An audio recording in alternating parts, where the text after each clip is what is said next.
This is Susana Mix Vlog and I'm here now in our house and nag-start na akong mag-decorate para sa Christmas season. So, the usual, simple but elegant yan ang aking mga decorations. Actually, meron akong tawag dito, Christmas tree, pero mas mataas pa sa akin. So, naman akong kasamang magtatayo. So, sabi ko, hindi ko na lang siya ilalagay. Just like last year, hindi din ako nagkabit ng Christmas tree kasi nga, napakataas. Ang hirap maglagay, kung nag-iisa ako, kung magtayo. So, yun lang, napakasimple. Para lang meron siyang spirit of Christmas. And of course, ito ang aming book.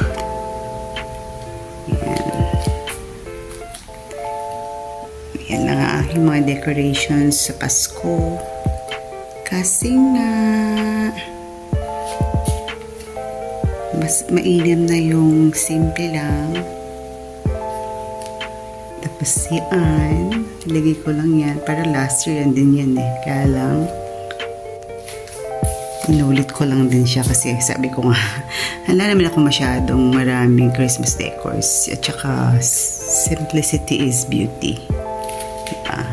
Yan lang siya. So, yan. Yan ang aking pocket garden. Yan. Yan.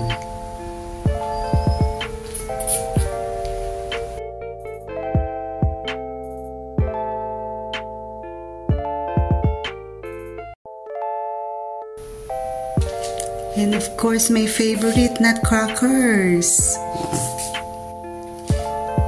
Yan yung binili ko nun sa Dapitan Arcade last year.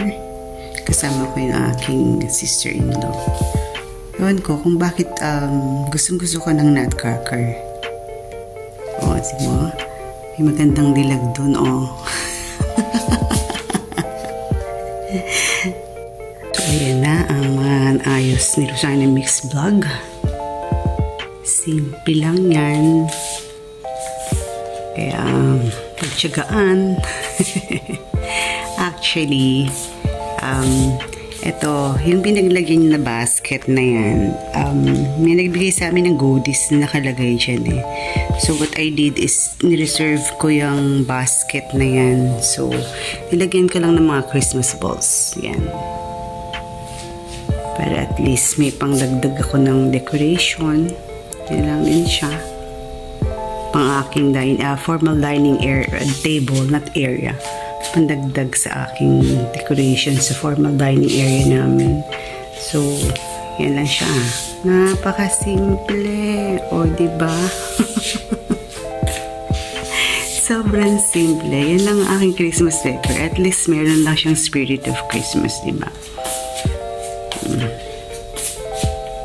Super simple.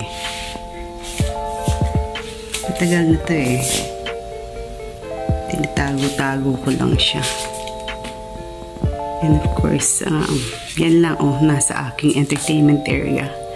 Meron akong socks. Pero nga, hindi ko na makita yung ibang pangsabit eh. I mean, yung sinasabitan, the hook.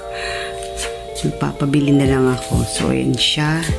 And of course, yung mga chairs namin, meron siyang nakalagay na ganyan para at least man maganda-ganda. Magandang tingnan, parang Pasko. Yan lang siya. So, nagdagdag lang din ako. Yung candle, nilagay ko doon para at least, para may holder siya. Ganun lang kasimple. Yan. Para lang masabing Pasko. Hindi, at least ako lang, simple lang siya. Diba? Meron siyang spirit of Christmas.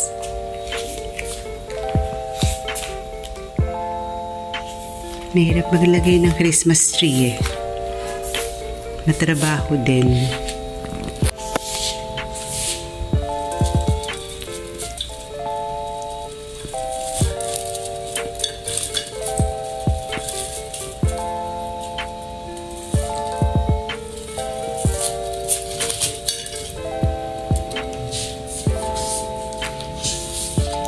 siya. And of course, sa aking breakfast snow plate. O, diba? Ang kalat. Due for laundry yan. Kaya yan nakalagay dyan sa aming breakfast table. Breakfast nook. Yan ang aming table talaga. Pag breakfast. Hindi rin naman namin nagagamit yan. Kasi nga, most of the time ay dito kami. Pag wala yung dalawang bata, syempre kami dalawa lang mag-asawa. So, ayan. Ang gulo, o diba? Kasi nga, may dumating kaming box from US. Yung mga naiwanan namin noong nasa US kami. Nagbilihan yung dalawang bata ng bedsheet para sa kanilang room, kanya-kanyang room. Tapos, bedsheet para sa kanilang condo. Ito to, may pa nga ito. Yan.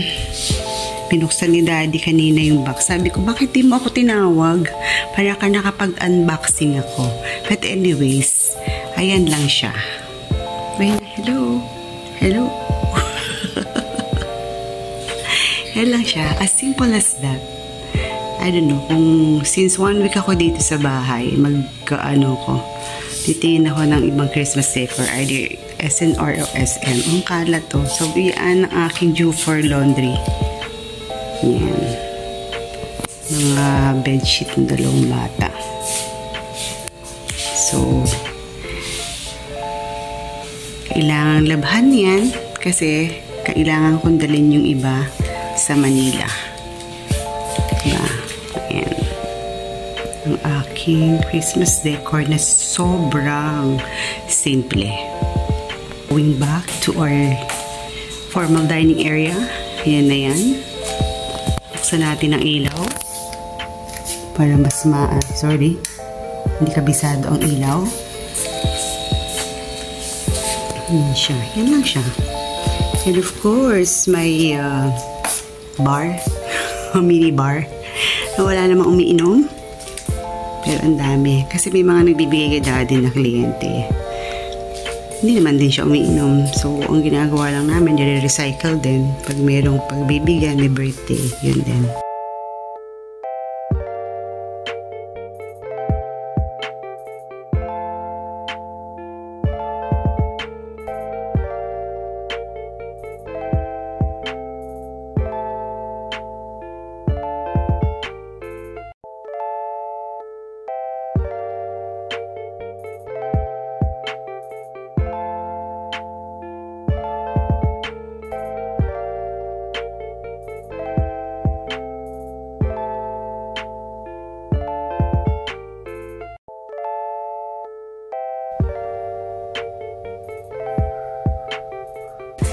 Yan, so yan lang siya. As simple as that. Ng ilaw dito. Pinatay ko na. But anyways, thank you guys for watching and for supporting Rosarna Mix Vlog. And advance Merry Christmas. Bye everyone!